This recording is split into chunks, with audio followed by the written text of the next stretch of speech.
A while ago, one of you asked me a question about multiple careers, relating to the question, how can I pursue several careers? And I've seen other people repeatedly asking the same question in the comments. So I want to try and answer this in the video today and also talk a bit about the pitfalls. And I hope that in case you are someone who also has many interests and wants to pursue several careers, then this video might help you to make that become a reality instead of a disaster. And I'll try to paraphrase this question because I don't want to put the person on the spot. Basically, this person was saying that he's interested in many different things and wants to pursue these things as careers. He has an engineering degree, which he happens to hate and wants to change careers. He says he's very passionate about acting and the entertainment industry in general, but he also wants to pursue software engineering. And he's torn between these two things because he wants to do it all but doesn't know how. And I can totally relate to this. There was a phase in my life where I wanted to pursue so many things at once. But you can guess, I ended up not making any progress with anything. All I knew at that time was that I wanted to get out of my job in finance and wanted to start doing all of these other things that I was super passionate about. Long story short,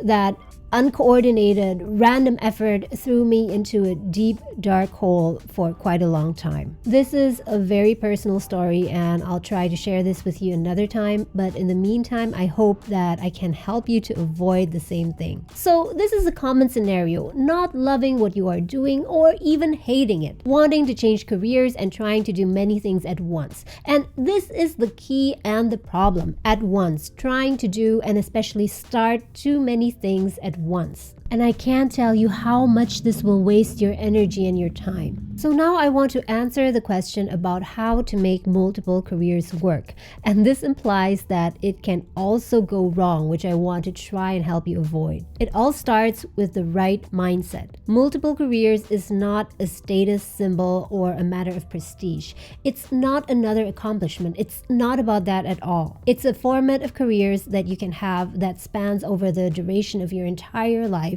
that fulfills your personal need to explore different careers. It's an open term in a way because it's not one fixed constellation of careers, but it's rather a mindset or a philosophy. The belief that there are different ways to have a career, that you don't have to choose one single narrow career to pursue for your entire life from the time that you graduate until the time that you retire, but that there are endless combinations in between. By the way, if you've been watching my videos for some time, then I'm sure that you're already familiar with the term multiple careers. But just in case you're new here and have no idea what I'm talking about, then you might want to check out my video on what multiple careers is. In any case, here is a quick recap of multiple careers.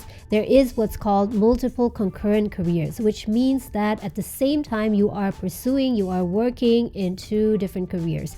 And an example of that is Sanjay Gupta, who is a neurosurgeon but also a newscaster. And then there's what's called consecutive multiple careers, which means that you have one career after the other. For example, Ken Jeong, who started his career early on as a doctor and then gradually transitioned into becoming an actor. And then there can also be a combination of consecutive and concurrent multiple careers, which means that there are times in your life where you are only focused on working in one career, but then there are other phases in your life where you choose to pursue two careers simultaneously. It takes time to arrive at a career in which you feel yourself and that is optimal for you, meaning a career in which you feel fulfilled, that brings out the best in you, and in which you can even contribute to other people.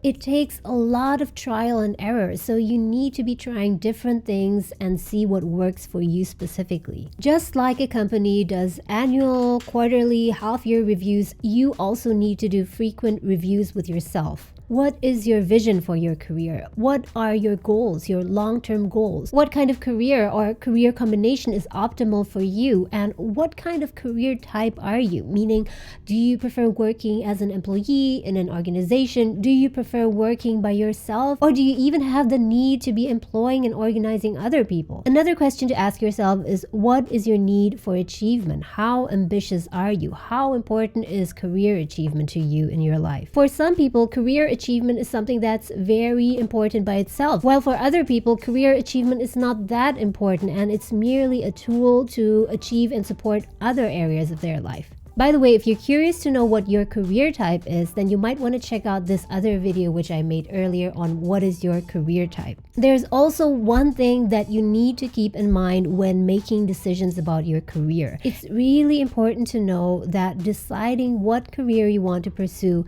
is not a once-in-a-lifetime decision. It's not like right now or by the time that you're 30 or even 40, you need to choose between career A, B, or C that you'll be pursuing for your entire life. No, but rather it's an iteration. It's a constant zigzag process that brings you closer and closer to your ideal career. And along the way, you might try out things only to realize that it turns out that it's not for you after all. And that is when you need to be brutally honest with yourself and be prepared to change course. So let's get to the core of how to make multiple careers work for you. If you have multiple interests that you want to pursue as a career, then it's a really good idea to focus at least 90% on that one thing until you get a foothold. And what does it mean to get a foothold? Depending on your situation, this could mean that you have really strong skills and even a competitive advantage in one career, or that you at least have a relatively secure income. And then when this stabilizes, you can add something else on top of it. You can then free up some time and energy to pursue an additional career and have multiple concurrent careers. In a way, you are then positioned to take on more risk because part of your portfolio career is already stabilized.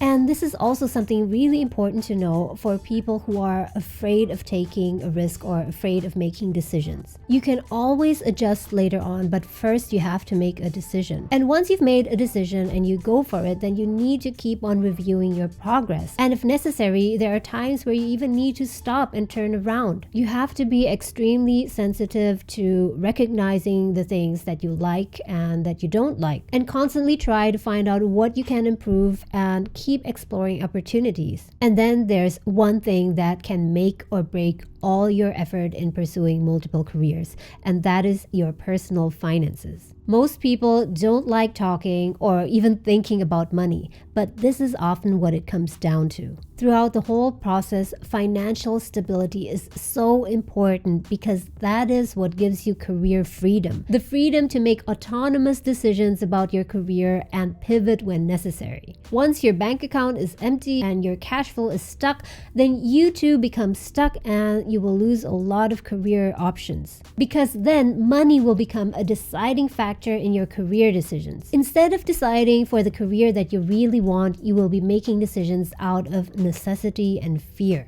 And this point is especially important for people who are interested in pursuing a creative career, because in most cases, in the beginning, pursuing a creative career does not immediately generate income, although of course in the long term it can. There needs to be a financial buffer and an emergency fund to fuel this process. So take good care of your finances, adjust, explore, and experiment, and the world is your oyster. By the way, you might already be subscribed to this channel, but in case you're not, then you might want to consider subscribing if you want to watch more videos like this. In either case, please do me a favor and hit the notification bell, because only if you do that will YouTube actually notify you when there are new videos from me. Don't forget to check out my other videos on this channel, and thank you so much for watching.